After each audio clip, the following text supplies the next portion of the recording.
The day Frank left me for his 28-year-old assistant was the day I stopped believing in fairy tales. After 28 years of marriage, 2 children, and a life built around his career, I found myself at 58 with half our assets, an empty house, and the sudden, startling freedom of a woman with nothing left to lose. "You'll be fine, Mary," Frank said, patting my hand as he signed the divorce papers. "Take a cruise, join a book club, enjoy your retirement years."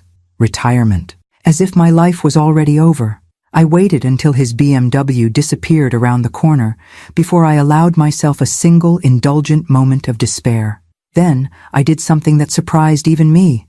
I laughed, a real, genuine laugh that bubbled up from some untapped reserve of resilience I never knew I possessed. Frank was right about one thing. I would be fine, just not in the passive, fade into the sunset way he imagined. The first month after the divorce was a blur of practical matters, dividing belongings, selling the family home, finding a modest apartment that I could afford on my teacher's pension.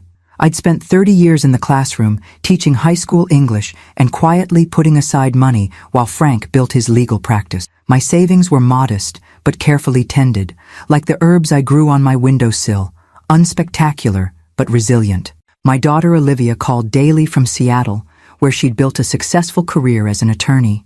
"Mom, come stay with me for a while," she urged. "You shouldn't be alone right now." "I'm not alone," I assured her. "I'm simply by myself. There's a difference." My son Tyler's calls were less frequent and more awkward. He lived just across town with his wife Natalie, but the emotional distance between us had been growing since their wedding 5 years earlier. Natalie had made it clear from the beginning that my practical, middle-class ways were an embarrassment to her social aspirations. "The divorce is probably for the best, Mom," Tyler said during one of our brief conversations. "Dad was always so restless. You can relax now." Relax. Retire, retreat. Everyone seemed to have a plan for my remaining years, and all of them involved a quiet disappearance from active life. Then came the dream, not while sleeping, but on a Tuesday afternoon as I walked past a vacant storefront on Madison Avenue. The small "For Lease" sign in the window caught my eye, and I stopped to peer inside at the dusty interior. In that moment, I could suddenly see it clearly. Warm lighting, the aroma of fresh baking, small tables where people lingered over coffee and conversation. A place that felt like home to everyone who entered. I'd always loved baking. My grandmother had taught me as a child, passing down recipes that told our family history more eloquently than any photo album. During my marriage, I'd become known among friends for my desserts, always brought to dinner parties and faculty gatherings. "You should sell these," people often told me. And I'd laugh off the compliment, treating their suggestion as the polite exaggeration it surely was. But standing there on that ordinary Tuesday, something clicked into place. Why not? What did I have to lose? The real estate agent seemed surprised when I called about the property. "It's been vacant for almost a year," she explained. "The location isn't ideal for retail. Too far from the main shopping areas." "Perfect," I replied. "I'm not looking for random foot traffic. I want people to come specifically for what I'm offering." 2 weeks later, I signed a 2-year lease, using a significant portion of my divorce settlement as security. The agent clearly thought I was making a mistake, another late-life crisis sparked by personal upheaval, but I saw something she didn't: opportunity. I called Tyler that evening, excited to share my plans. Natalie answered. "A bakery?" Her tone made the words sound like leprosy. "Mary, be realistic. Do you have any idea how many small businesses fail in the first year? Especially food service?" "I've done my research," I replied, keeping my voice even. "And I have a concept that's different from the standard bakery model." "Well, it's your money to lose," she said with a sigh. "Just don't expect Tyler to bail you out when it fails. We're saving for our own future." When Tyler finally came to the phone, his enthusiasm seemed forced. "It's great that you're keeping busy, Mom. Just maybe start small, like selling at farmers markets first." Neither of them offered to help with the renovation. Olivia, despite the distance, was more supportive, sending encouraging texts and offering to fly in for the grand opening. "They don't get it, Mom," she said during one of our calls. "They can't see past their own narrow expectations." The 2 months of renovation were both exhausting and exhilarating. I worked alongside the contractors, learning about plumbing, electrical systems, and building codes. I sourced secondhand furniture from estate sales and antique shops, creating a space that felt comfortably worn rather than commercially slick.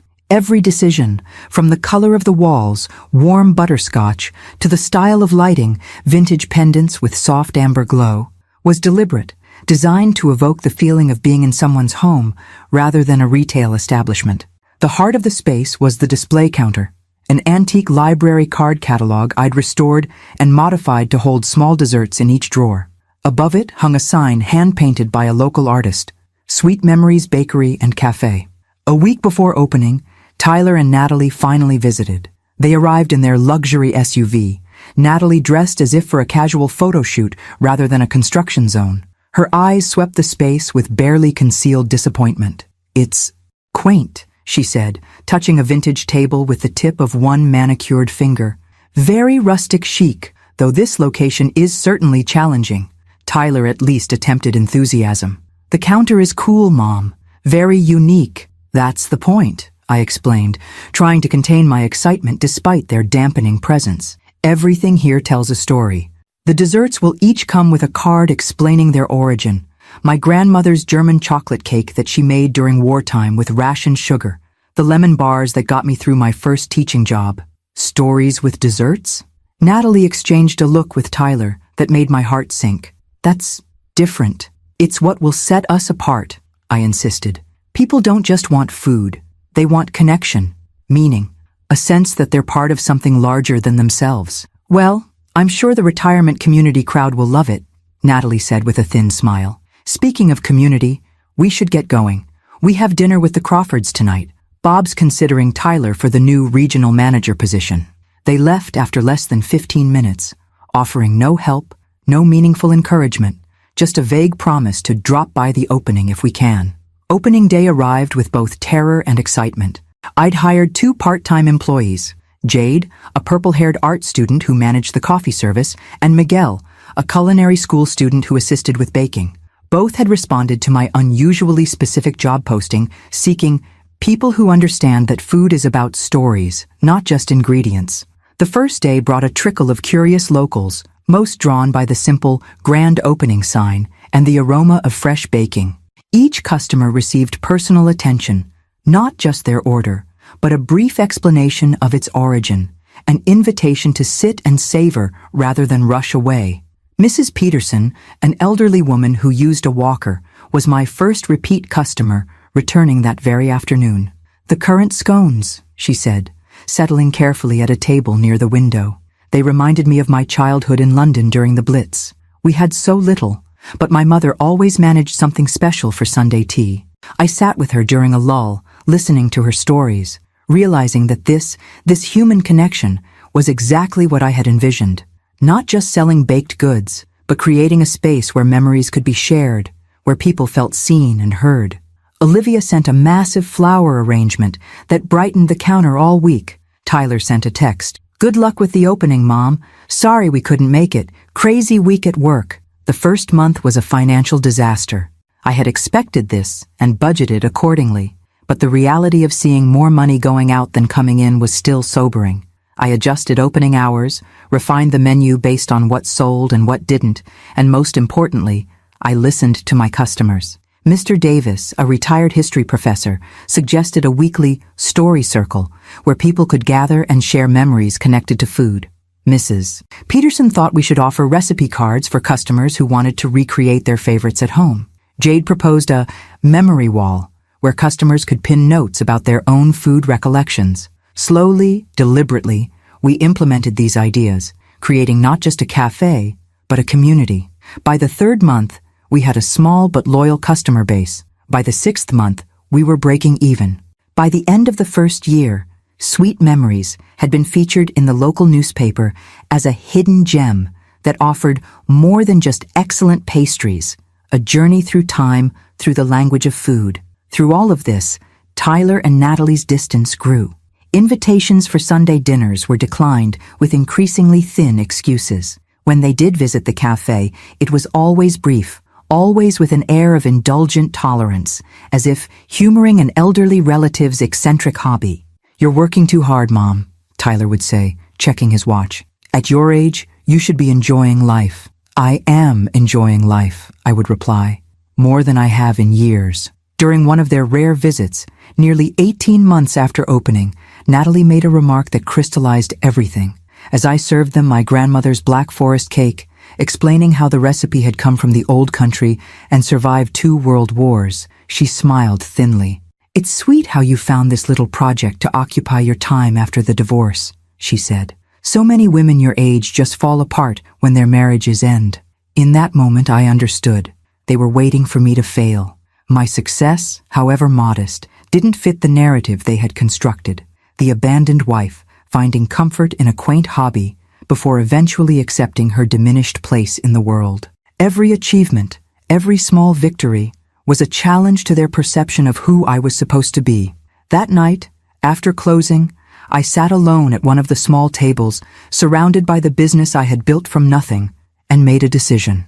I would no longer chase their approval or acceptance. I would no longer make myself small to fit their expectations. I would build something so undeniably successful that they would have to either acknowledge my capabilities or reveal their limitations. The next day, I applied for a small business expansion loan, using my consistent revenue and growing customer base as evidence of viability. My plan was simple but ambitious.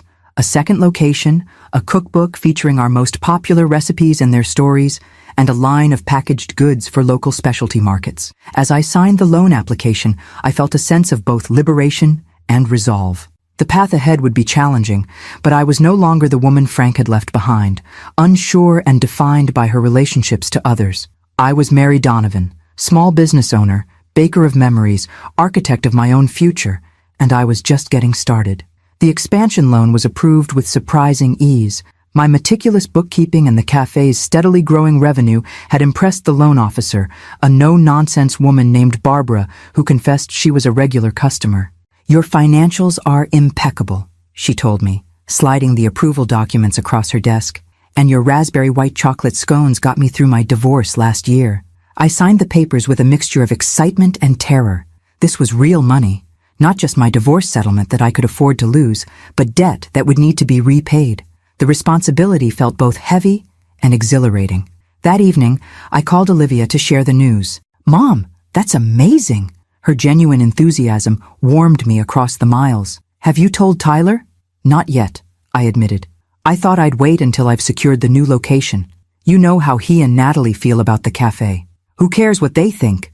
Olivia's protective indignation was clear.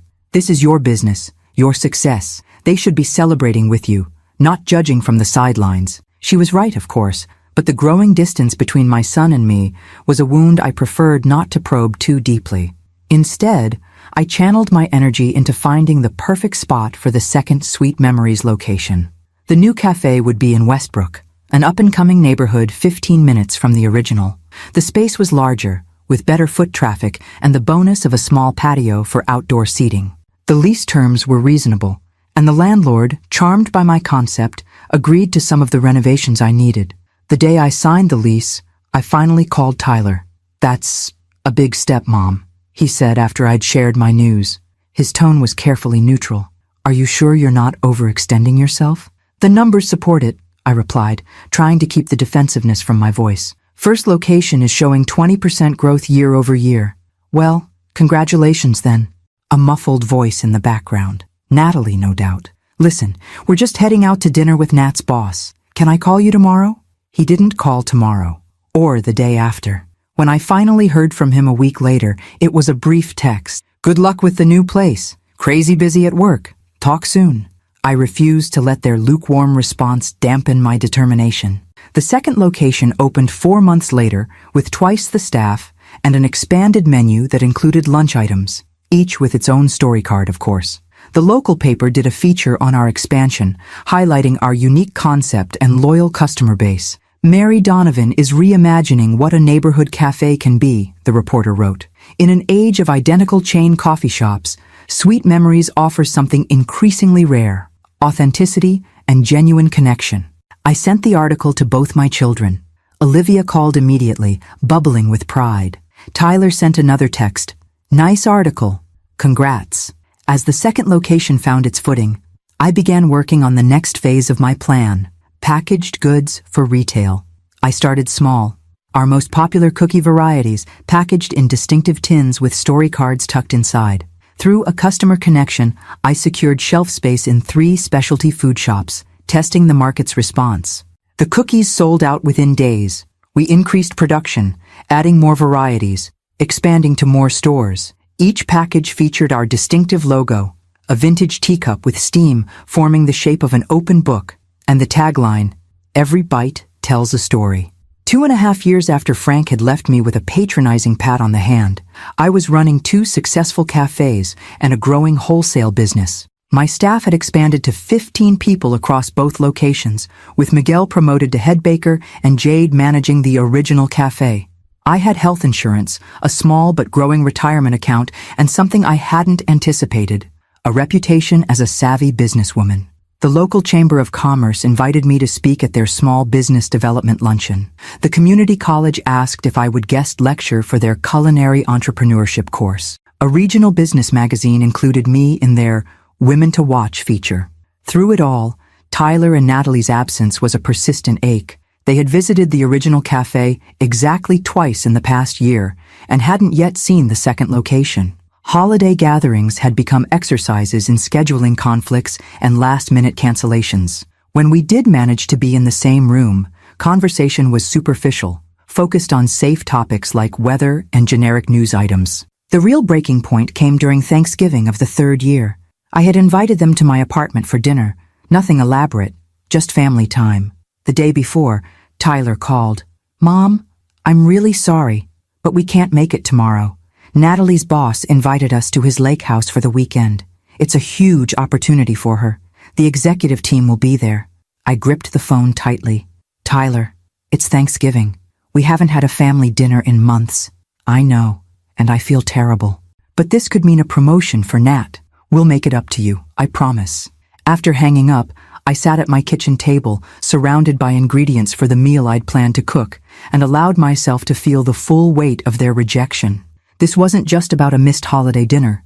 This was a pattern, a clear message about where I ranked in their priorities. The next day, instead of cooking for one, I boxed up the ingredients and took them to the original cafe, where I hosted an impromptu Thanksgiving for staff members who had nowhere else to go. Miguel brought his boyfriend, Jade came with her roommate, and 3 of our part-time employees joined us. We cooked together in the cafe kitchen, shared stories around pushed-together tables, and created a new tradition that felt more genuine than any stilted family obligation. As we were cleaning up, Jade cornered me by the dishwasher. "Your son's an idiot," she said bluntly, her purple hair now streaked with teal. "No offense, but anyone who'd skip your Thanksgiving dinner for some corporate schmooze fest doesn't deserve your pumpkin pie."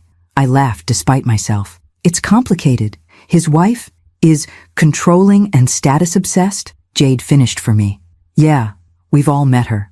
The way she looks around the cafe like she's afraid to catch middle-class cooties." "That's my daughter-in-law you're describing," I reminded her, though without much conviction. Jade shrugged. "Doesn't make it less true.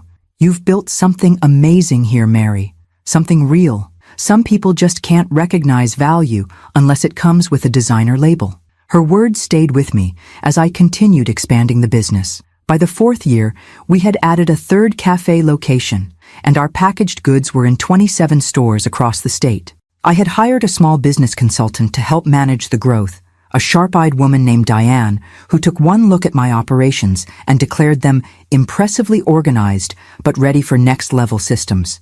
Under Diane's guidance, I streamlined production, improved inventory management, and developed a training program to ensure consistent quality across all locations. We created a proper website with online ordering capabilities and a blog where I shared the stories behind our most popular items. "You've got something special here," Diane told me during one of our strategy sessions. "Your margins are healthy, your concept is unique, and your customer loyalty is off the charts. Have you thought about franchising?" I hadn't, but the idea took root. What if Sweet Memories could grow beyond what I could personally oversee? What if the concept of food with meaning, of desserts with stories, could spread to other communities? As I approached the 5th anniversary of the original cafe's opening, I made another decision: It was time to formalize the business structure. With the help of a business attorney, I created Sweet Memories Enterprises, LLC, with myself as CEO and principal owner. I offered small equity stakes to Miguel and Jade, acknowledging their contributions to our success. The day I signed the incorporation papers, I called Tyler again, hoping to share this milestone. When Natalie answered, her voice was cool and detached. "He's in a meeting, Mary.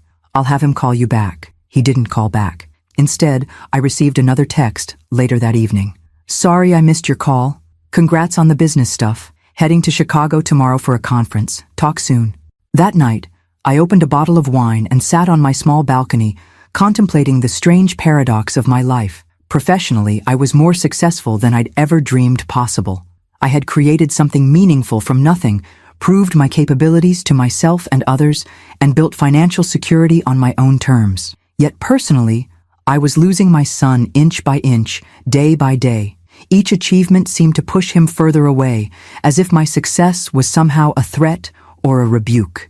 Natalie's influence was obvious, but Tyler was a grown man making his own choices that increasingly excluded me from their lives. As I sipped my wine and watched the city lights flicker to life against the darkening sky, I made a promise to myself. I would continue building my life and my business with joy and purpose, regardless of their approval. I would keep the door open for Tyler, but I would no longer diminish myself to fit through the increasingly narrow space they allowed me in their world. Frank had been wrong.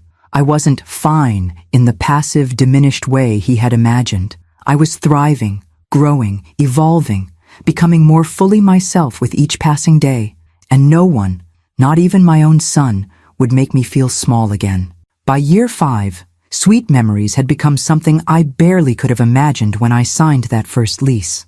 We now had 4 cafe locations across Portland, a commercial kitchen facility for our wholesale production, and a small but dedicated office staff handling operations, marketing, and distribution.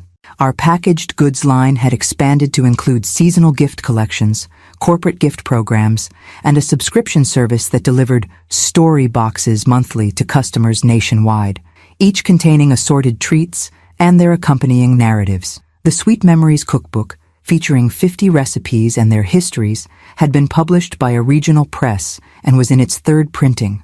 What had begun as a single woman's post-divorce reinvention had evolved into a multi-million-dollar enterprise employing over 40 people.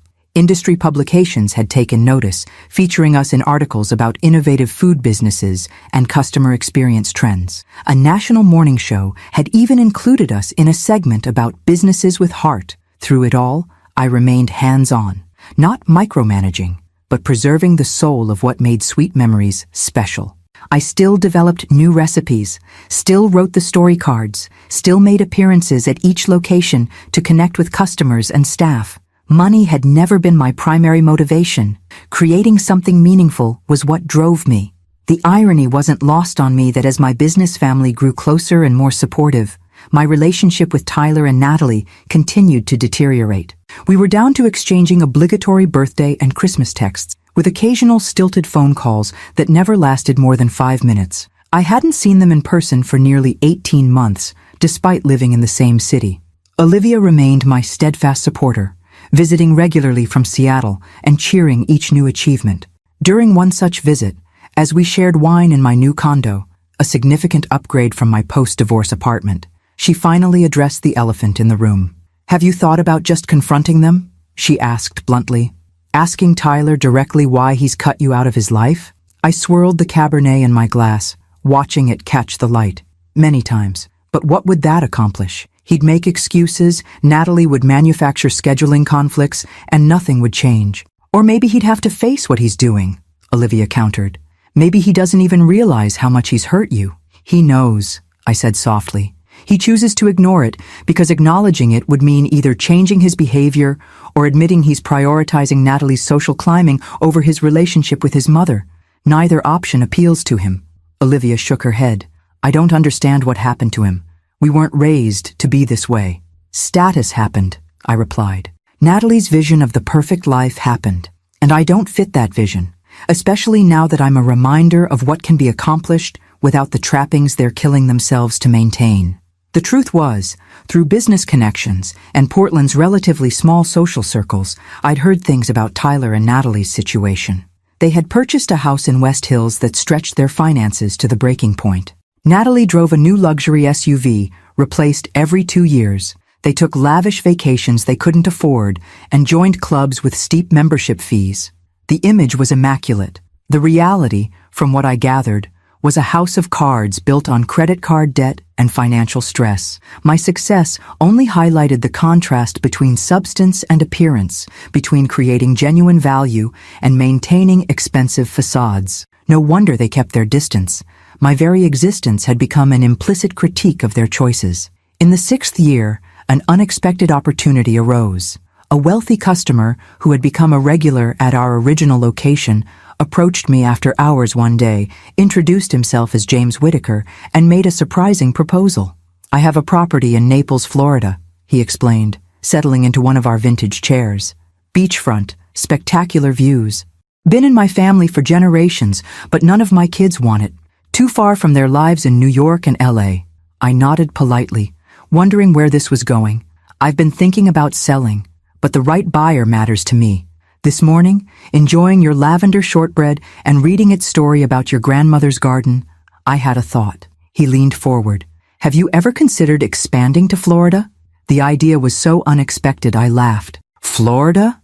That's quite a leap from Portland." "Hear me out," he continued. "Naples has a demographic that would appreciate what you've created here. People with the means and inclination to value quality and storytelling. The property includes a small commercial space that would be perfect for a cafe, plus living quarters above, private beach access, spectacular sunsets." "Sounds lovely, but also sounds expensive," I replied practically. "It is," he acknowledged with a smile. "But I'm not just looking to sell.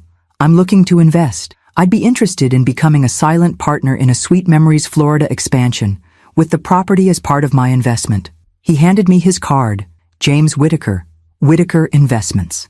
A quick internet search later that evening revealed he was not just wealthy, but enormously so, having built and sold 3 technology companies before semi-retiring to manage his investment portfolio. Over the next 2 months, we developed the concept together, a flagship Sweet Memories location in Naples, with potential for further expansion throughout Florida if the concept translated successfully to the new market. James would provide the property and additional capital as a minority partner. I would maintain controlling interest and management authority.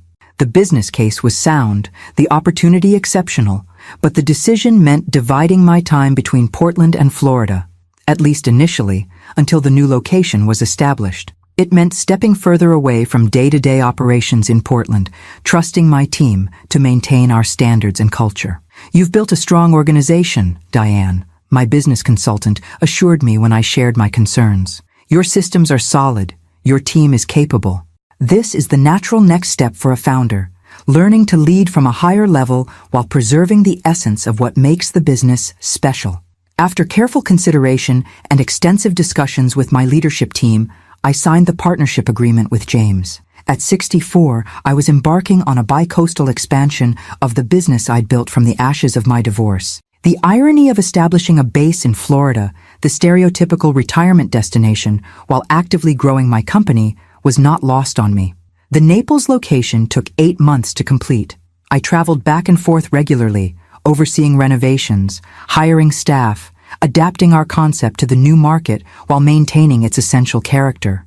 The space was stunning, airy and elegant, with panoramic Gulf views and expansive outdoor seating area. The living quarters above, which would become my Florida residence, were equally impressive. Open and light-filled, with a private terrace overlooking the water. For the grand opening, Olivia flew in from Seattle, bringing her fiancé Meredith, whom I'd met several times before. James Whitaker attended with his wife, both beaming with pride as if they'd discovered a rare talent. Local media covered the event, highlighting the unique concept and my journey from divorced schoolteacher to expanding entrepreneur. I sent Tyler and Natalie an invitation, though I had few expectations. Sure enough, the day before the opening, I received a text. "Congratulations on the new location. Unfortunately, we can't make it to Florida on such short notice. Good luck tomorrow." Short notice. I had sent the invitation 6 weeks earlier. The Naples Cafe was an immediate success, connecting with both year-round residents and seasonal visitors who appreciated our blend of quality and narrative. The snowbird clientele began spreading the word back in their northern home communities, creating a network of ambassadors for our brand that extended far beyond Florida. By the 7-year mark after opening my first cafe, Sweet Memories had become a thriving enterprise with 5 Portland locations, the Naples flagship, a robust wholesale business, and a growing e-commerce platform. I divided my time between Oregon and Florida, spending winters in the sunshine and summers in the Pacific Northwest, leading a company that employed nearly 60 people and generated annual revenues approaching $8 million. I had long since stopped expecting Tyler and Natalie to acknowledge or celebrate these milestones. The distance between us had calcified into a painful but familiar absence, punctuated only by perfunctory holiday acknowledgments and the occasional family update relayed through Olivia, which is why, on a brilliant April morning as I enjoyed coffee on my Gulf View terrace in Naples, I was completely unprepared for the sight of a rental car pulling into my driveway. Even less prepared for Tyler to emerge from the driver's side, helping a visibly pregnant Natalie from the passenger seat. 7 years of estrangement, of missed birthdays and holidays, of declined invitations and ignored achievements. 7 years of building a life and business they had dismissively labeled a hobby. 7 years of growing accustomed to their absence. And now they stood at my door, unannounced, with practiced smiles and calculating eyes, taking in the expansive beachfront property that represented everything they had never believed I could achieve. "Mom," Tyler called, waving as if we'd seen each other last week. "Surprise! We were hoping we could talk to you about something important." I set down my coffee cup with deliberate care, taking a deep breath to center myself before rising to greet them. Whatever had brought them to my door after all this time, I knew with absolute certainty it wasn't a sudden desire to repair our relationship. People don't cross the country unannounced for reconciliation. They come when they want something. And as I descended the stairs to my front entrance, I steeled myself for whatever calculation had finally made me worth acknowledging in their carefully curated lives. "Mom, this place is incredible," Tyler gushed as I led them through the front door into the airy living room with its panoramic Gulf views. "We had no idea your business had grown so substantial." Had no idea because they'd never bothered to ask, never read the articles I'd been featured in, never visited any of the locations beyond the original cafe, and even then, only twice in 7 years. "Thank you," I replied simply, gesturing for them to sit. "This is quite a surprise. You should have called ahead. I might have been in Portland." Natalie lowered herself carefully onto my white linen sofa, one hand resting protectively on her rounded belly. Her designer maternity dress probably cost more than what I paid my cafe managers weekly. "We wanted to surprise you," she said with a smile that didn't quite reach her eyes, "and see the Florida location everyone's talking about." Everyone. As if they'd been hearing about my success through mutual social circles rather than deliberately avoiding any acknowledgement of it. "How far along are you?" I asked, nodding toward her stomach. 5 months, Tyler answered quickly. "It's a boy. We're thinking of naming him Alexander. A grandson.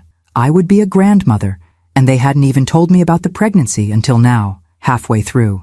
The realization stung, but I kept my expression neutral. "Congratulations. That's wonderful news." An awkward silence fell. 7 years of distance had left us without the easy rhythms of normal family conversation.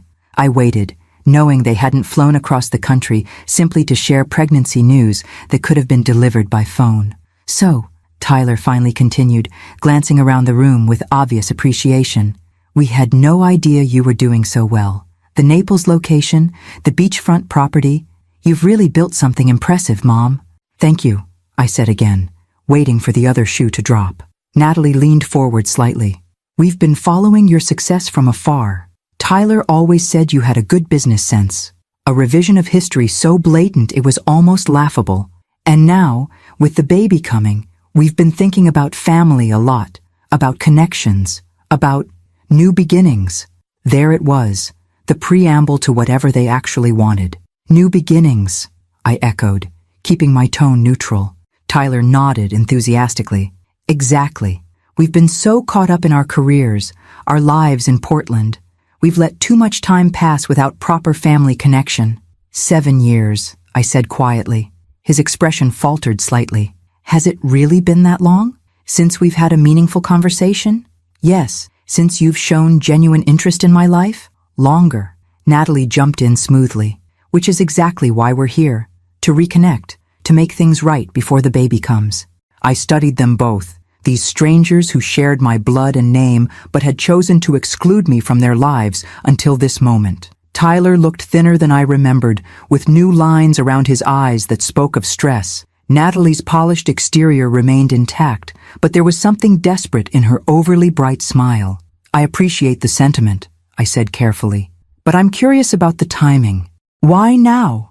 After all these years? They exchanged a quick glance, the kind of wordless communication long-married couples develop. Tyler cleared his throat. Well, with the baby coming, we've been reevaluating our living situation. Our place in Portland is beautiful, but it's not really designed for a family. No yard, too many stairs, not enough space. Now we were approaching the real purpose of their visit. We've been looking at family-friendly options, Natalie continued, her tone carefully modulated. But the Portland market is so competitive right now, and with both of us potentially taking parental leave, the timing is financially challenging. I see, I said, though I didn't yet. Not completely. Were they about to ask for money? A loan? That seemed too direct for their approach. Then we saw the article about your Naples location in that business magazine, Tyler added. The photos of this place. It got us thinking. Florida has great schools, fantastic weather for raising children, no state income tax. You're thinking of moving to Florida? I asked, genuinely surprised. We're considering it, Natalie nodded. Being closer to family, to you, would be wonderful for the baby. For all of us. The pieces were finally coming together, but I still couldn't see their endgame clearly. What exactly were they proposing? And this visit is, what? A reconnaissance mission to see if you like the area? Partly, Tyler admitted, but mostly to see you, to reconnect. We've missed so much time already. The calculation behind their sudden desire for family connection was so transparent, it was almost insulting. 7 years of silence, and now that I had a valuable beachfront property and a successful business, they were suddenly interested in reconnecting, conveniently, just as they were expecting a child and reevaluating their living situation. When we saw this place, Natalie continued, waving her hand to encompass the spacious living room with its ocean view, we couldn't believe it. So much space for just one person. It must get lonely. And there it was. The true purpose of their visit, finally emerging like a shark fin breaking the surface. It's not lonely at all, I replied evenly. I have a fulfilling life here and in Portland. Friends, colleagues, community involvement. My business keeps me quite busy. But it's not family, Tyler pressed, leaning forward earnestly. And with the baby coming, wouldn't it be wonderful to have your grandson growing up nearby? Maybe even in the same house. This place is certainly big enough for all of us. The audacity was breathtaking. 7 years of absence, of missed birthdays and holidays, of dismissing my business as a cute hobby. And now they expected to move into my home because it suited their needs? You want to move in with me? I clarified, making sure I understood exactly what they were proposing. It makes so much sense, Natalie enthused, as if she just suggested something completely reasonable. You have all this space. We need more room for the baby. You'd get to be involved in your grandson's life from day one. We could help with the property maintenance, and you'd have company. Plus, Tyler added, with your business connections in Florida now, you might be able to help us find good positions here. A fresh start for all of us. I looked at them, really looked at them, and saw not just the transparent manipulation, but something deeper and more concerning. The subtle signs of financial strain beneath their polished exterior. The desperation lurking behind their practiced smiles. This wasn't just about wanting a bigger space for their baby. This was about a lifestyle they could no longer sustain. How are things really going in Portland? I asked quietly. Financially, I mean. The question clearly caught them off guard. Tyler's smile faltered, and Natalie's hand tightened on her handbag. We're reassessing our priorities, Tyler said carefully. The housing market, the economy, the baby coming. It's a lot to navigate. We've had some setbacks, Natalie admitted, with obvious reluctance. Tyler's company went through a restructuring, and my client base has been affected by the economic downturn. Translation: one or both of them were likely unemployed or significantly underemployed. Their expensive lifestyle was collapsing around them, and they'd suddenly remembered they had a successful relative with a valuable property and business connections. The realization should have made me angry, and part of me was indeed furious at their transparent calculation. But more than anger, what I felt was a profound sadness. How had we come to this? How had my son, the sensitive boy I'd raised, become this man who would appear on my doorstep after 7 years of silence, pregnant wife in tow, expecting to move into my home as if our estrangement had never happened? "Let me be sure I understand," I said, keeping my voice steady despite the emotions churning beneath. "After 7 years of minimal contact, during which you've shown no interest in my life, my business, or my well-being, you've come to suggest moving into my home because you need more space and financial stability for your coming child?" Tyler had the grace to look uncomfortable. "When you put it that way, it sounds terrible. How else would you put it?" I asked simply. Natalie shifted strategy, her eyes suddenly glistening with calculated tears. "We know we've made mistakes. We've been focused on the wrong things, but the baby has changed our perspective. We want to be a family again." Family. The word hung between us, laden with meaning and memory. Family was Sunday dinners and holiday gatherings. Family was showing up for milestones and supporting each other through challenges. Family was not a convenience to be remembered only when needed. I took a deep breath, centering myself before I responded. This moment, I realized, was a crossroads, not just for our relationship, but for my own sense of self-worth. How I responded would define boundaries that should have been established years ago. "Tyler, Natalie," I said, meeting their eyes directly. "I'm genuinely happy about your baby. I look forward to being a grandmother and building a relationship with my grandson." They both relaxed slightly, hope flickering across their faces. "But," I continued, my voice gentle but firm, "you don't have any space here. Not in my home, not in my daily life. That space needs to be earned through consistent presence and genuine care, neither of which you've demonstrated for 7 years." The silence that followed was absolute, broken only by the distant sound of waves against the shore. "What do you mean?" Natalie's voice rose an octave, her hand still resting on her stomach, as if the baby inside might shield her from uncomfortable truths. "There are at least 4 bedrooms in this house. We've seen them." I set my coffee cup down carefully. "I'm not talking about physical space, Natalie.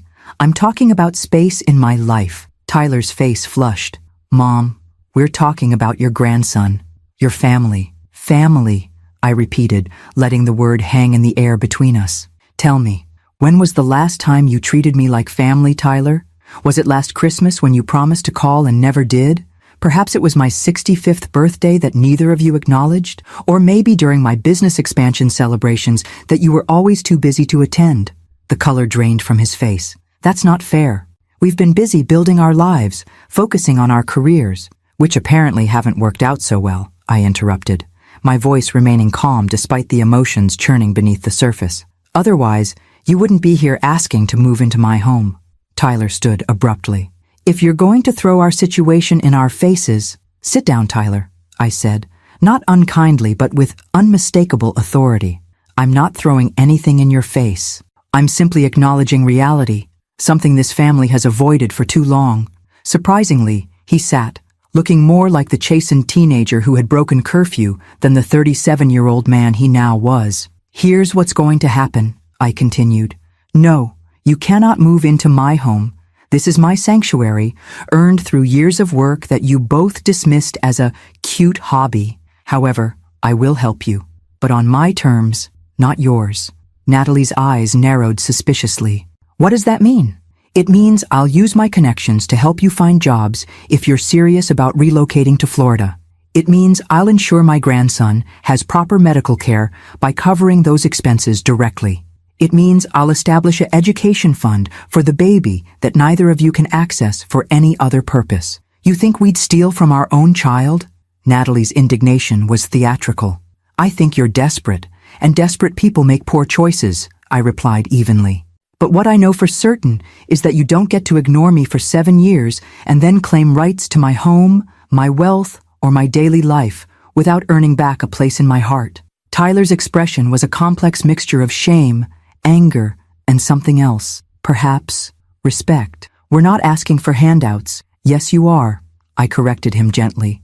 "And it's okay to need help sometimes. What's not okay is to only value people when you need something from them."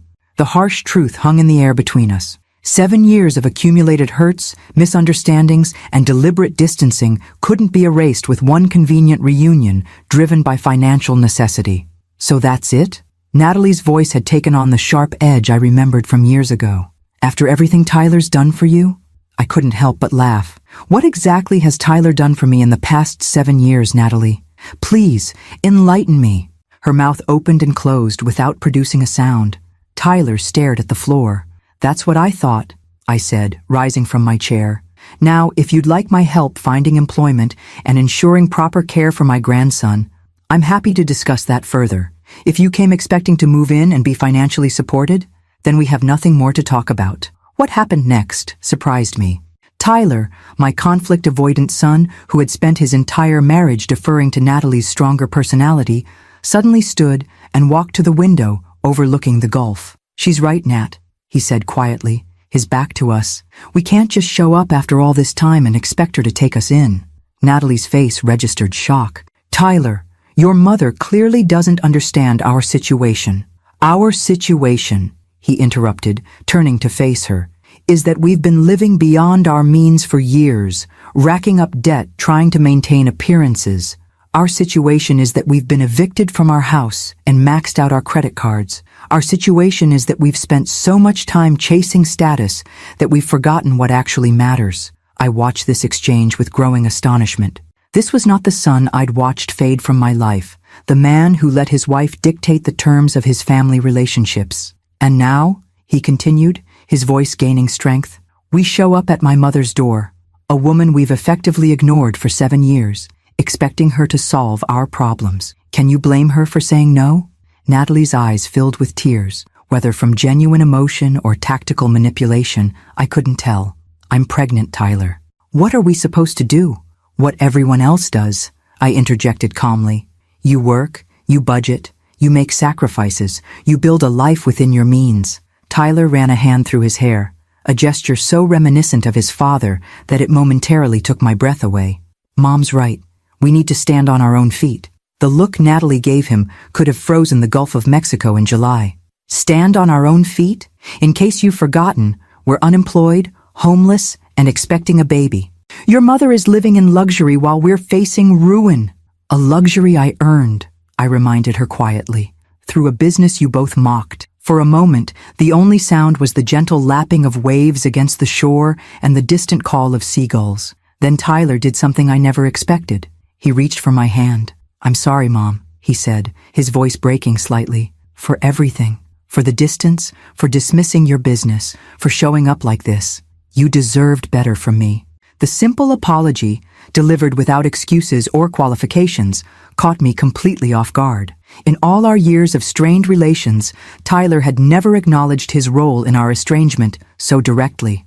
"I can't speak for Natalie," he continued, glancing at his silent wife, "but I'd like a chance to rebuild our relationship, not because we need your help, though we do, but because I've missed you, because I want my son to know his grandmother, because I've been wrong for years, and I'm only now beginning to understand how wrong." I studied my son's face, looking for signs of manipulation or insincerity. What I saw instead was genuine remorse mingled with a new resolve. The first glimpses, perhaps, of the man he could become if freed from the endless pursuit of appearances. "That," I said quietly, "is a beginning I can work with." Natalie remained silent, her expression unreadable as she watched this exchange. Whether she would join Tyler in this tentative reconciliation or resist it remained to be seen. But for the first time in 7 years, I felt a cautious hope that my relationship with my son might be salvageable. Not because of financial necessity, but because he had finally begun to see the hollow core of the life they had constructed. The path ahead would not be easy or straightforward. Trust, once broken, requires more than words to repair. But as I looked at Tyler, really looked at him, I saw not just the man who had disappointed me, but glimpses of the boy I had raised, emerging from years of choices that had led him far from his true self. "Let's start with lunch," I suggested, the simple invitation and offering of neither rejection nor immediate reconciliation, but something more measured and real. A chance to begin again, with eyes wide open and expectations firmly grounded in reality. The next few days unfolded with cautious navigation of our new reality. I helped Tyler and Natalie check into a modest hotel nearby, not the luxury resort they might have expected, but a clean, comfortable place they could afford for a short stay. We agreed to meet daily, to talk openly, to begin the slow process of understanding what had happened to our relationship and whether it could be rebuilt. Natalie remained largely withdrawn, participating in our conversations with minimal engagement, her resentment at the rejection of their plan barely concealed beneath a veneer of polite cooperation. Tyler, however, surprised me with his growing candor, as if some internal dam had broken when he finally acknowledged the truth of their situation. On our third afternoon together, sitting on my terrace overlooking the Gulf, he painted a clearer picture of how they had arrived at this desperate juncture. "We were living on credit for years," he admitted, staring into his iced tea. "The house payment was almost 60% of our take-home pay, but Natalie insisted we needed the right address, the right schools nearby for when we had children. And you went along with it," I observed, not accusingly, but seeking understanding. He nodded. "It seemed important at the time. Her family, they judge everything by appearances. Her father made it clear he considered me barely acceptable as a son-in-law. I wanted to prove I could provide the lifestyle she was accustomed to, even when you couldn't afford it. Especially then." He gave a humorless laugh. "The more we struggled, the more important it became to maintain the illusion. New cars we leased rather than owned, vacations charged to credit cards, club memberships we couldn't afford. It was exhausting, and I didn't fit into that illusion," I said quietly. Tyler had the grace to look ashamed. "A divorced former teacher starting a cute little bakery? No, you didn't fit Natalie's narrative of our successful, sophisticated lives. And I let her dictate the terms of our relationship with you, because it was easier than fighting another battle." The honest acknowledgement hurt, but it was also strangely healing. The truth, however painful, providing a foundation that platitudes and excuses never could. "When did things start to fall apart?" I asked. "About 18 months ago. I lost my job in a corporate restructuring. I found another position, but at a significantly lower salary. Then Natalie's real estate business took a hit when the market cooled. We tried to maintain the same lifestyle, just with a lot more debt." He shook his head. "The foreclosure notice came 3 months ago. We managed to sell the house before it went to auction, but after paying off the mortgage and other debts, we had almost nothing left. And then Natalie got pregnant. It wasn't planned," he admitted. "But once it happened, it felt like a sign that we needed to change our lives. To be honest, Mom, we were desperate. When we saw that article about your Naples location with pictures of this house, it seemed like a miracle solution." The vulnerability in his confession touched me. This was my son. Not the polished professional who had kept me at arm's length for years, but the boy I had raised, finally emerging from behind the facade he and Natalie had constructed. "What does Natalie think about all this?" I asked, glancing toward the beach where she was taking a solitary walk, her figure small against the vast expanse of sand and sea. Tyler sighed. "She's angry, humiliated, scared. She grew up with wealth and status. Losing it feels like failing at the only game that matters in her world. And you? What matters in your world now?" He considered the question seriously, perhaps for the first time. "Stability, honesty, being a good father to my son, rebuilding relationships that matter, like ours." He hesitated. "Building a life based on what we can actually afford rather than what impresses other people." Over the following week, I made good on my promise to help them find employment opportunities. Through James Whitaker, I arranged an interview for Tyler with a property management company that handled several upscale communities in the area. His sales background and personable nature made him a strong candidate for their leasing division. For Natalie, the path was more complicated. Her real estate license didn't transfer directly to Florida, and her attitude remained a barrier to the kind of humble restart their situation required. When I suggested a position as an assistant manager at one of my cafes, a role that would provide steady income while she studied for her Florida real estate exam, Her response was predictably frosty. I have 15 years of experience in luxury property sales, she said stiffly. I'm not serving coffee and pastries. You'd be managing a team of 12 people and handling operations for a location that generates over $1 million in annual revenue. I corrected her. Not exactly serving coffee. It's still beneath my qualifications. Perhaps, I acknowledged, but it's a position that's actually available to you right now, with health benefits that would cover your pregnancy and maternity leave. Sometimes we need to take a step backward to move forward again. She didn't respond, but I could see the internal struggle playing out across her face, pride warring with practical necessity. The breakthrough, when it came, was unexpected. I had invited them to the Naples Cafe one morning before opening hours, wanting Tyler to see the operation firsthand before his property management interview later that day. As Miguel, now my executive chef who traveled between locations, was giving them a tour of the kitchen, a young woman approached Natalie. "Excuse me," she said hesitantly. "Are you Natalie Sullivan? You sold my parents their condo in Portland about 6 years ago." Natalie straightened, automatically switching into her professional persona. "Yes, the Riverside property? How are your parents enjoying it?" "They loved it. Actually, they've retired here to Naples now." The young woman smiled. "I manage the social media for Sweet Memories. When I saw you, I thought I recognized you from their closing." This coincidental connection, this small world moment, seemed to shift something in Natalie. Being recognized for her professional past, being reminded of her successes rather than her current failures, softened her defensive posture. Later that afternoon, after returning from his interview, which had gone well, Tyler found me in my home office. "Natalie's been thinking about your job offer," he said, leaning against the doorframe. "She has some ideas about expanding the cafe's catering services to target the luxury condo market. Apparently she met someone today who made her see some possibilities. Does that mean she's considering accepting the position?" "I think so," he nodded. "On her terms, of course. Natalie doesn't do anything without negotiating."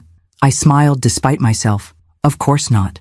That evening, as we shared dinner on my terrace, the first meal that had felt genuinely comfortable since their arrival, I made another decision, not out of obligation or manipulation, but from a place of cautious hope.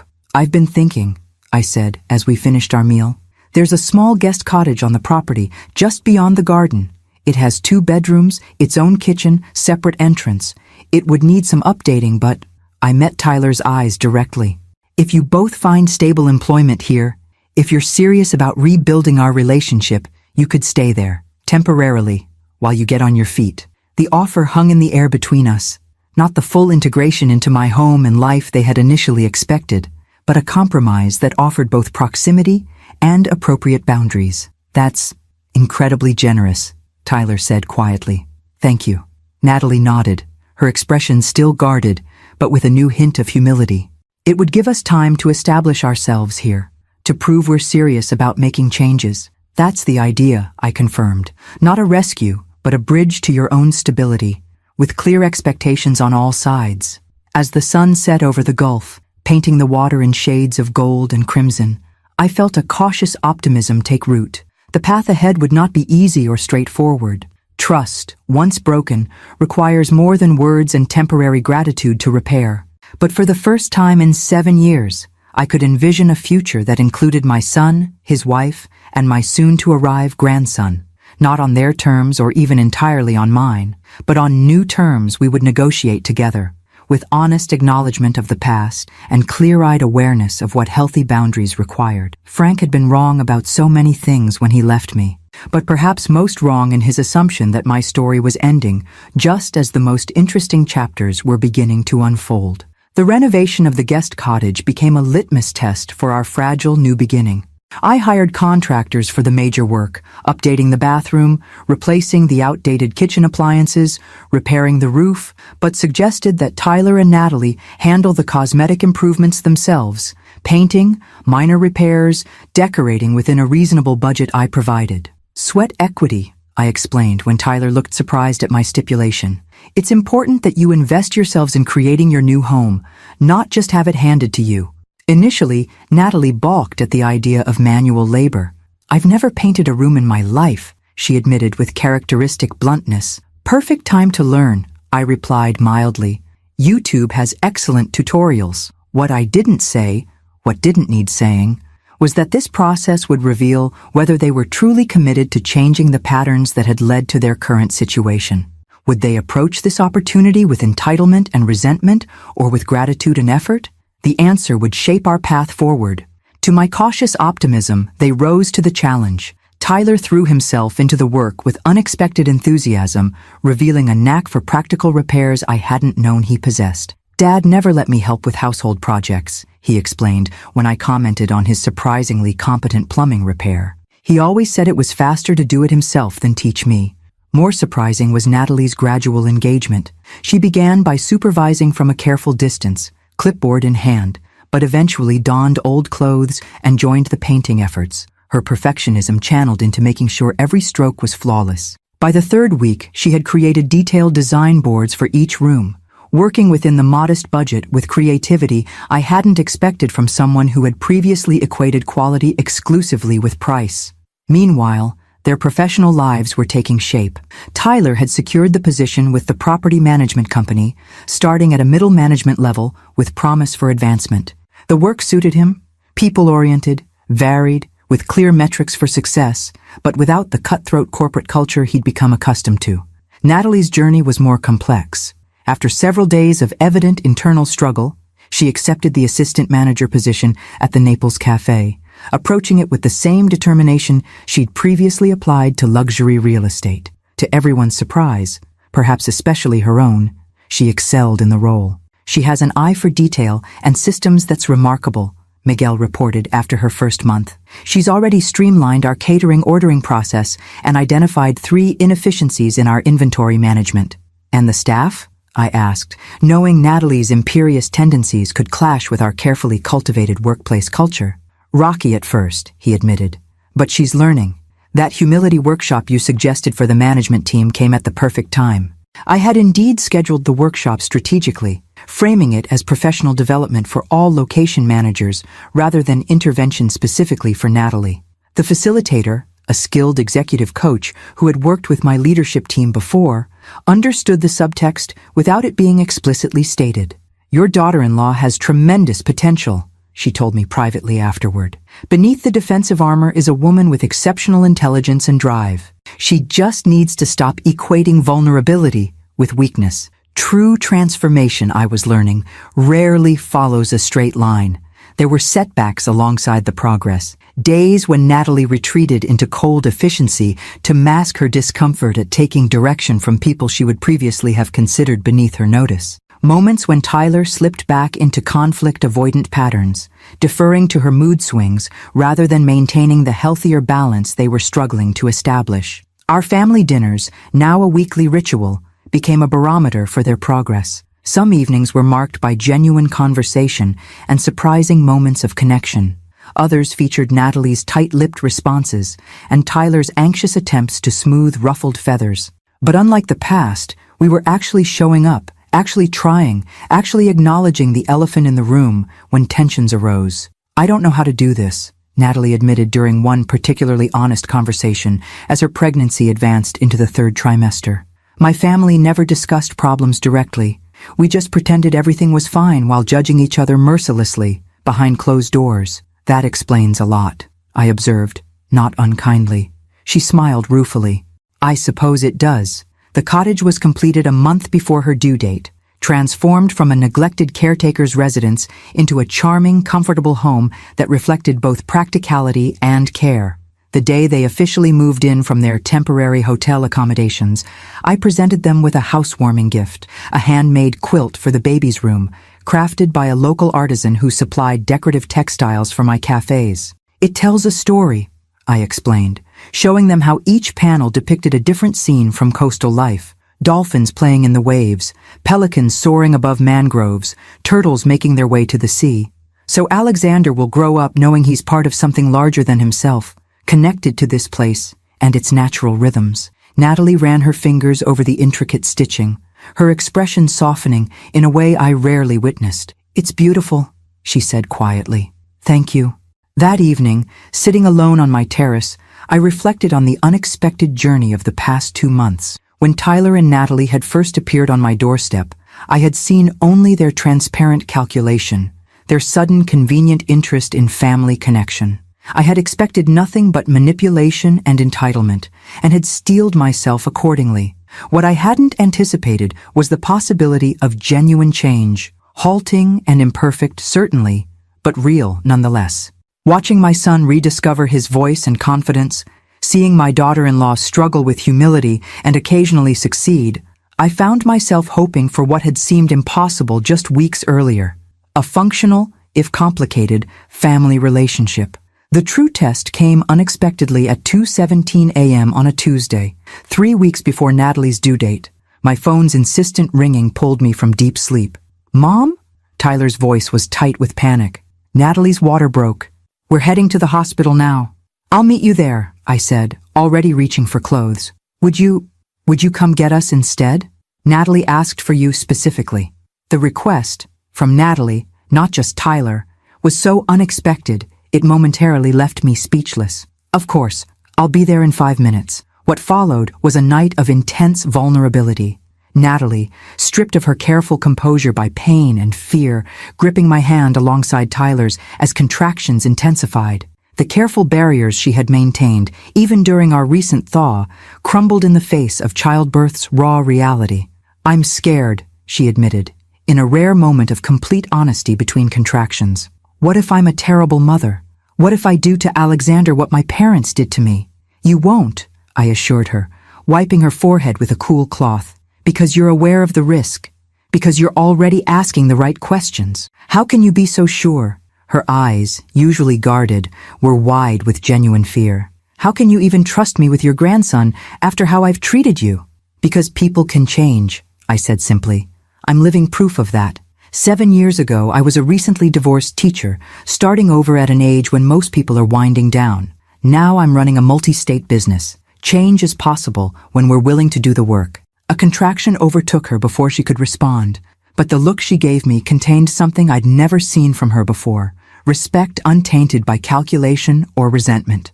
Alexander James Sullivan was born at 5:43 a.m., healthy and perfect with a full head of dark hair and his father's chin. As I watched Tyler hold his son for the first time, tears streaming unashamedly down his face, I felt a completion of some cosmic circle, life continuing despite our human complications, offering new beginnings when we least expect them. When the nurse placed Alexander in my arms, introducing me as Grandma for the first time, the love that surged through me was overwhelming. This small, perfect being connected us all now, creating a bond that transcended the mistakes and misunderstandings of the past. Looking at his tiny face, I made a silent promise. This child would grow up in a family that valued authenticity over appearances, substance over status, and the complicated truth of love over the convenient fiction of perfection. Later, as dawn broke over the gulf, I stood at the hospital room window, watching the first light touch the water. Alexander sleeping peacefully in the bassinet beside Natalie's bed, Tyler dozing in a chair nearby. In this moment of quiet wonder, I felt profound gratitude for the unexpected plot twists of my life story, the painful endings that had led to new beginnings, the challenges that had revealed strength I never knew I possessed. Frank had been so very wrong. My life hadn't ended with our marriage, or with age, or with retirement. It had simply been waiting for me to claim it fully, on my own terms, writing new chapters more authentic and satisfying than anything that had come before. Alexander's arrival created a seismic shift in our family dynamics. The theoretical grandson, who had been used as leverage in that first uncomfortable conversation, became a real, breathing person, a tiny human with needs and expressions that captivated us all. The abstraction of family connection transformed into the concrete reality of 3 a.m. feedings, diaper changes, and the particular cry that only Natalie could soothe. I had expected to be a somewhat distant grandmother, involved but maintaining the careful boundaries I'd established when Tyler and Natalie first appeared on my doorstep. Instead, I found myself drawn into the intimate circle of Alexander's care in ways that surprised us all. "Would you mind taking him for a few hours?" Natalie asked when Alexander was barely 2 weeks old, her exhaustion evident in the dark circles beneath her eyes. "I haven't showered in 3 days, and Tyler has that property showing he can't reschedule." It was the first time she had asked for my help directly, without Tyler as intermediary. The request, natural between most mothers and grandmothers, felt momentous given our history. "Of course," I replied, already reaching for my grandson. "Take as long as you need. We'll be fine." Those few hours stretched into a regular arrangement. 2 afternoons a week, I would care for Alexander while Natalie returned to work part-time at the cafe, gradually increasing her hours as she adapted to balancing motherhood and career. The schedule benefited everyone. Alexander received loving attention. Natalie maintained her professional identity while recovering physically, and I developed a relationship with my grandson that was uniquely mine. Most surprising was how this arrangement gradually thawed the remaining ice between Natalie and me. The shared focus on Alexander's well-being created neutral ground where we could interact without the weight of our complicated history constantly pressing down. Small talk about feeding schedules and sleep patterns evolved into more meaningful conversations about parenthood, identity, and the unexpected emotions motherhood had unleashed in her. "I never understood my mother until now," she admitted during one such conversation, watching as I gently rocked Alexander to sleep. Her obsession with appearances, with status, I thought it was just shallow materialism. Now I wonder if it was her way of trying to give me security, to make sure I never felt the uncertainty she grew up with. "That's often how it works," I agreed. "We react to our own upbringing, either repeating it or deliberately doing the opposite.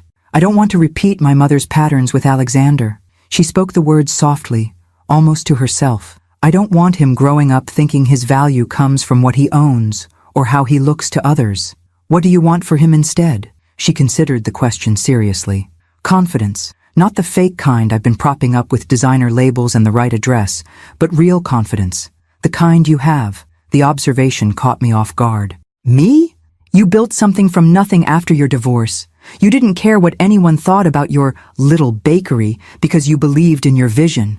When you walk into a room now, people respond to that authentic confidence." She smiled ruefully. "It's what I've been faking all these years." The conversation marked a turning point in our relationship. Not friendship exactly, but a mutual respect that hadn't existed before.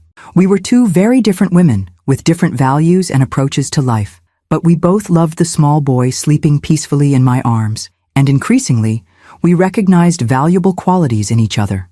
Tyler's transformation was equally remarkable. Fatherhood awakened something essential in him that had been dormant during the years of status chasing and appearance management. He approached parenting with a thoughtful intentionality that reminded me of the sensitive child he had been before the world convinced him that success was measured in square footage and luxury brands.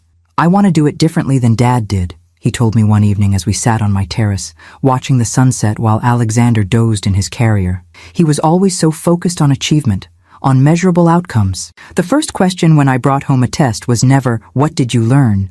but "What was your score?"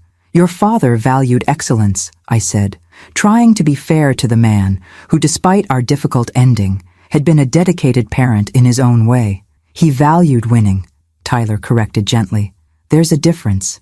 I don't want Alexander growing up thinking he has to win at everything to be loved." As the weeks passed, I watched my son rediscover values and perspectives that had been buried beneath years of striving for external validation.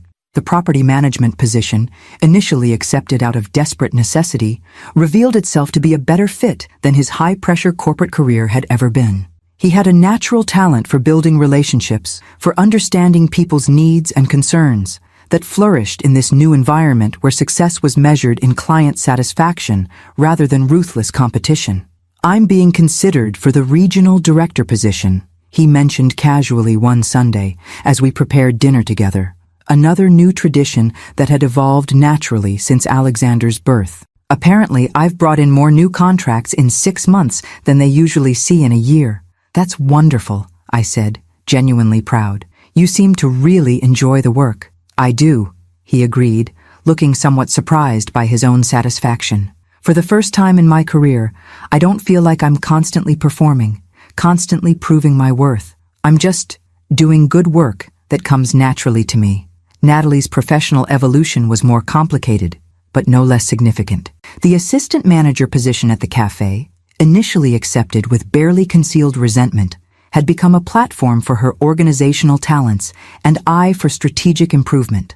She had instituted a corporate catering program that increased weekday revenue by 22%, targeting the very luxury condominiums and businesses she had once sold in her real estate career. "We're getting requests to expand the program to other locations," I told her during our quarterly business review. "The executive team thinks your model could work across all our Florida operations." Pride flickered across her face, not the brittle, status-conscious pride I'd seen in the past, but something more substantive, based on actual achievement rather than appearance. "I'd like to develop a formal proposal for standardizing the program, with some adjustments for local market conditions, of course." "Of course," I agreed, sliding a folder across the desk. "That's why I'm offering you the position of Director of Catering Operations for all Florida locations." She stared at the job description, her expression a complex mixture of surprise, gratification, and wariness. Is this because we're family now?" "No," I said firmly. "It's because you've earned it. The numbers speak for themselves." "Thank you," she said quietly, accepting the folder with careful hands, "for the opportunity, and for not giving up on me, even when I gave you every reason to." The moment was brief but significant, an acknowledgement of how far we had come from that first confrontation when they appeared on my doorstep, expecting to move into my home based on a convenient rediscovery of family ties. 6 months after Alexander's birth, as summer heat gave way to Florida's mild autumn, we celebrated his christening in a small ceremony at the local Episcopal church. Olivia flew in from Seattle with her partner Meredith, meeting her nephew for the first time and reconnecting with her brother after years of distance. "I barely recognize you two," she commented during the celebration afterward, watching Tyler and Natalie interact with guests with a natural ease that had replaced their former performance of perfection. "In a good way," she added quickly. "Parenthood changes you," Natalie replied, adjusting the blanket around a sleeping Alexander. "So does bankruptcy, apparently," Olivia quipped, then immediately looked contrite. "Sorry, that was harsh." But Natalie surprised us all by laughing, a genuine, unguarded sound I'd rarely heard from her. "Actually, you're not wrong. Nothing clarifies priorities quite like losing everything you thought defined you." Later that evening, as my expanded family gathered on my terrace for a casual dinner, I surveyed the scene with quiet wonder. Tyler engaged in animated conversation with Meredith about sustainable building practices, Natalie and Olivia comparing notes on a business book they'd both read. Alexander passed from arm to loving arm as the sunset painted us all in golden light. This gathering, relaxed, authentic, without pretense or performance, would have been unimaginable a year earlier. The journey from estrangement to this new, imperfect but genuine connection had been neither straight nor easy. There had been setbacks alongside progress, difficult conversations alongside moments of unexpected grace. But watching them now, I felt profound gratitude for the crisis that had brought them to my door that day. Not because I took pleasure in their difficulties, but because sometimes we need our carefully constructed facades to crumble before we can build something more authentic in their place. As if sensing my thoughts, Tyler caught my eye across the table and raised his glass in a subtle toast only I could see, an acknowledgement of the distance we had traveled and the work still to be done. I returned the gesture, my heart full with the realization that the family I had lost and mourned for 7 years had not returned to me unchanged. Something better had taken its place. A family based not on obligation or appearance, but on growing mutual respect, hard-won honesty, and the shared love of the small boy who had catalyzed our painful but necessary transformation. Alexander's first birthday arrived with the kind of perfect weather that makes Florida's Gulf Coast legendary. Clear blue skies, gentle breezes, and temperatures that seemed custom-ordered for an outdoor celebration. I had offered my beachfront property for the party, and Tyler and Natalie had accepted with a gratitude that felt genuine rather than calculated. Nothing extravagant, Natalie had insisted during the planning, surprising me with her newfound moderation. Just family and close friends. Alexander won't remember it anyway. This philosophy, so different from the status-conscious woman who had once judged value exclusively by price tags and impressions, was yet another marker of her ongoing transformation. The Natalie who had entered my life a year ago would have planned an Instagram-worthy extravaganza designed to provoke envy rather than celebrate a milestone. The party itself was a testament to our evolving family culture, Simple decorations that Tyler had made himself, a homemade cake from Miguel that featured Alexander's favorite flavors rather than photogenic fondant, and gifts chosen for meaning rather than expense. Olivia and Meredith had flown in again, bringing a handcrafted wooden toy from an artisan in Seattle. My gift was a custom children's book featuring Alexander as the main character, exploring the beach and making friends with local wildlife. As I watched my grandson toddle unsteadily across the sand, squealing with delight when the gentle waves touched his feet, I felt a contentment that went beyond ordinary happiness. This moment, this ordinary, precious family moment, had seemed impossible just a year earlier. The journey from estrangement to this new, imperfect but genuine connection felt like a minor miracle. "Penny for your thoughts," James Whitaker said, joining me at the edge of the gathering. My business partner had become a friend over the past year, and I had invited him and his wife to the celebration. "Just reflecting on how much can change in a year," I replied, watching as Tyler scooped Alexander up for another toe dip in the Gulf waters. Indeed. James followed my gaze to where Natalie was arranging the gift table, her movements efficient but relaxed in a way they hadn't been when she first arrived in Florida. "Your family has come a long way." "We have," I agreed, "though we still have a long way to go." The past year had not been without its challenges. There had been disagreements about parenting approaches, moments when old patterns threatened to reassert themselves, difficult conversations about boundaries and expectations. But unlike the surface harmony and underlying resentments that had characterized so many families, including my marriage to Frank, we were learning to address issues directly, to speak uncomfortable truths with compassion rather than accusation. As the party wound down and guests departed, I found myself alone with Tyler in the kitchen, packaging leftover cake for tomorrow. "Thank you for today," he said, carefully wrapping a slice in wax paper. "For everything, really? No thanks needed. He's my grandson. I don't just mean the party," Tyler clarified. "I mean for not giving up on us, for setting boundaries instead of cutting us off completely, for giving us a chance to become better people." The simple sincerity in his voice touched something deep within me. This was my son, not the polished professional who had kept me at arm's length for years, not the desperate man who had appeared on my doorstep with his pregnant wife, but the authentic person emerging from beneath those roles. "You did the work," I reminded him.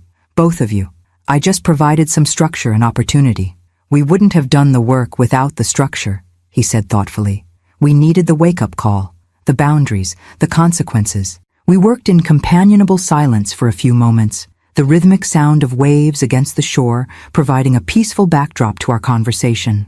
"There's something I've been wanting to ask you," Tyler said finally, his tone hesitant. "Something I've wondered since you turned us away that first day." "What's that? Were you ever tempted to just take us in?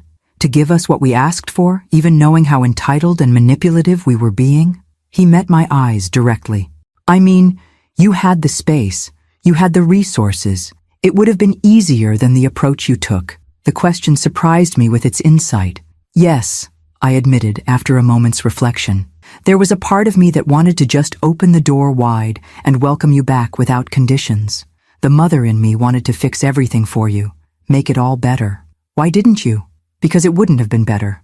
Not really. Not in the long run." I folded a napkin carefully, gathering my thoughts.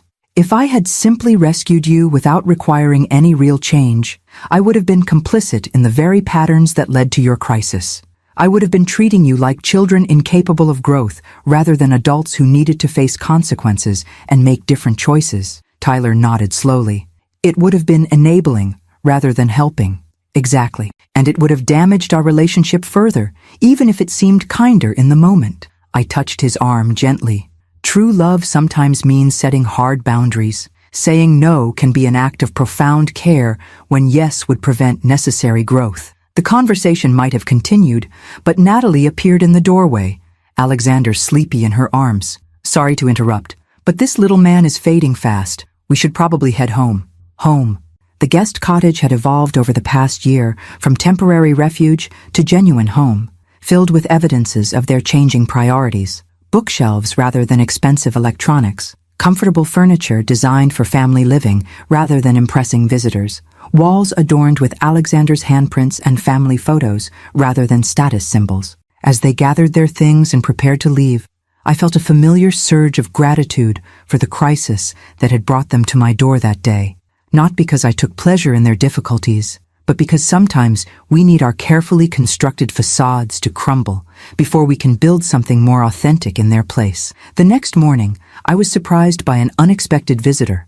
Natalie arrived alone, without Alexander or Tyler, asking if we could talk privately. The request itself was unusual. Typically, she and I interacted with either Tyler or Alexander as buffers. "Is everything okay?" I asked as we settled on the terrace with coffee. "Yes, actually, better than okay." She seemed uncharacteristically nervous, fiddling with her cup. "Yesterday's party got me thinking about the past year, about everything that's changed, and I realized there's something important I've never properly said to you." I waited, giving her space to continue at her own pace. "I'm sorry," she said finally, meeting my eyes directly, "for the years of keeping Tyler away from you, for treating you as if you were irrelevant or embarrassing, for showing up here expecting you to solve our problems without any acknowledgement of how we'd treated you." The straightforward apology, offered without excuses or qualifications, caught me by surprise. In all our months of cautious rapprochement, direct acknowledgement of the past had remained largely unspoken. "What prompted this?" I asked gently. "Watching you with Alexander yesterday, seeing how much he loves you, how naturally you connect with him." She shook her head slightly. "I kept thinking about the years we stole from you with Tyler, the relationship we damaged out of, what? Pride? Insecurity? Status anxiety? It seems so meaningless now." "We can't change the past," I said, "but we can choose a different future." "That's just it." She leaned forward earnestly. "I want to make sure you know that I'm committed to that different future, not just because we needed your help or because of Alexander, but because—" She hesitated, searching for words. "Because I respect the woman you are, the business you've built, the way you've handled everything, including us." The admission clearly cost her something in pride, but it was offered without the resentment or calculation that had characterized so many of our earlier interactions. "Thank you," I said simply. "That means a great deal to me." "There's something else," she continued, reaching into her bag. "I've been working on this for a while, trying to get it right." She handed me a thick envelope. Inside was a formal business proposal, meticulously researched, professionally presented, with detailed financial projections and implementation timelines. "A Sweet Memories expansion for the luxury senior living market," I read from the cover page. "It's a growing demographic in Florida," Natalie explained, her professional confidence returning as she discussed the business concept. "High-end retirement communities where residents have both the disposable income and the appreciation for quality and narrative that aligns with your brand values." I paged through the proposal, impressed despite myself. She had identified 3 potential partner facilities, outlined staffing and operational requirements, and projected revenue streams based on realistic penetration rates. "This is remarkably thorough," I acknowledged. "I've been working on it for 3 months," she admitted. "Researching after Alexander goes to bed, meeting with potential partner facilities during my lunch breaks." "Why didn't you bring this through normal channels at work? As director of catering operations, this falls within your purview." She hesitated. "I wanted to present it to you personally, outside the business hierarchy. I wanted you to evaluate it on its merits, not as something from your daughter-in-law." The distinction revealed another aspect of her evolution, a desire to earn recognition through genuine contribution rather than leveraging personal connection. "I'll need time to review it properly," I said, closing the folder. "But my initial impression is very positive. This shows real strategic thinking and alignment with our brand values." Relief and pride flickered across her face. "Thank you for considering it." As she left, I remained on the terrace, contemplating this unexpected development. The proposal itself was impressive, a potentially valuable new revenue stream for Sweet Memories. But more significant was what it represented. Natalie applying her considerable intelligence and drive toward creating value rather than merely acquiring status symbols. Later that week, after thoroughly reviewing the proposal with my executive team, I invited Natalie to a formal meeting at our corporate office. She arrived precisely on time, dressed professionally, but without the designer excess that had once characterized her appearance, carrying a notebook and tablet for presentation. "The executive team has reviewed your senior living market proposal," I began, maintaining a professional tone despite our personal connection. We're unanimously impressed with both the concept and the detailed implementation plan you've developed. She straightened slightly, clearly pleased but containing her reaction. We'd like to move forward with a pilot program at Pelican Bay Estates, I continued. And we'd like you to lead the implementation as Vice President of New Market Development. The promotion, significant both in title and compensation, was a professional acknowledgement of her genuine contribution, not a personal favor from a family member. The distinction mattered to both of us. Thank you, she said, her voice steady, though her eyes betrayed her emotion. I appreciate the opportunity and the vote of confidence. You've earned it, I replied simply. The numbers and strategy speak for themselves. As our meeting concluded and we walked together toward the exit, she paused before we reached the door. A year ago, I would have seen this as validation of my worth, she said quietly. Now I understand it's recognition of work well done. There's a difference. A profound one, I agreed. In that moment of shared understanding, I realized how far we had all traveled from the desperate confrontation on my doorstep a year earlier. The journey had not been easy or straightforward. There had been setbacks alongside progress, difficult conversations alongside moments of unexpected grace. But watching Natalie walk confidently toward her car, no longer defined by designer labels or status anxiety, but by genuine accomplishment and growing self-awareness, I felt profound gratitude for the crisis that had initiated our painful but necessary transformation. Frank had been so very wrong. My life hadn't ended with our marriage, or with age, or with conventional retirement. It had simply been waiting for me to claim it fully, on my own terms, writing new chapters more authentic and satisfying than anything that had come before.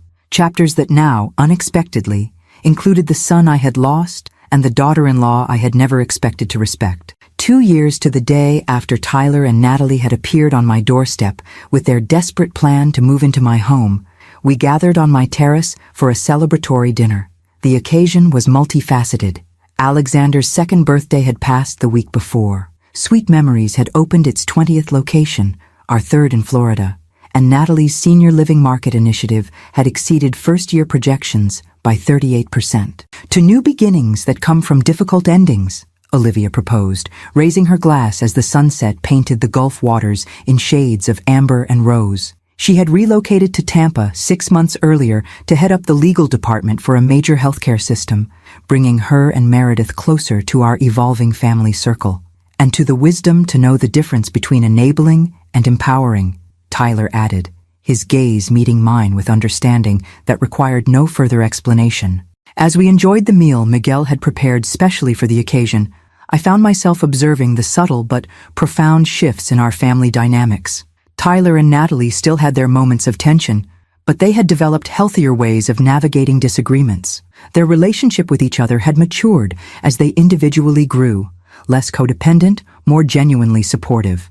Alexander, now a chattering toddler with his father's thoughtful eyes and his mother's determination, moved confidently between all the adults, secure in the knowledge that he was universally beloved. The contrast between his childhood and what Tyler's might have been, had Frank and I understood healthy boundaries, couldn't have been more stark. After dinner, as we lingered over coffee and the homemade key lime pie that had become my signature dessert, Natalie cleared her throat.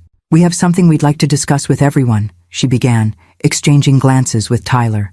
A decision we've been considering for a while. I felt a momentary tension, old patterns of wariness resurfacing despite our progress. Olivia must have felt it too. She reached for my hand under the table, a gesture of solidarity. The lease on the guest cottage is coming up for renewal next month, Tyler continued, and we've decided not to renew it. A beat of silence followed this announcement. Were they moving back to Portland? Had some new opportunity arisen elsewhere? The possibility of geographic separation after these years of careful rebuilding sent an unexpected pang through my heart. We've found a place of our own, Natalie explained, perhaps sensing our concern.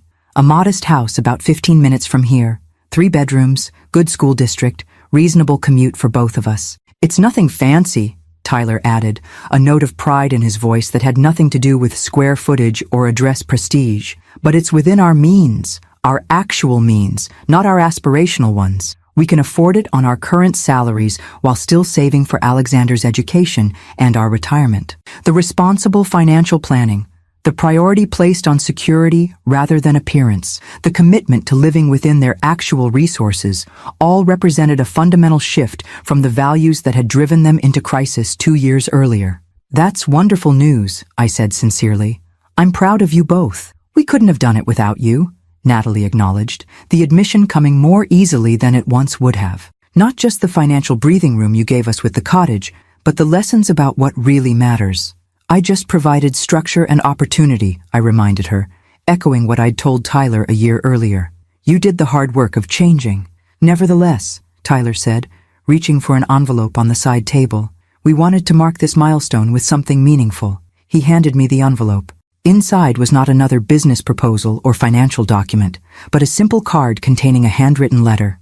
The penmanship alternated between Tyler's neat script and Natalie's more flowing style, indicating they had written it together.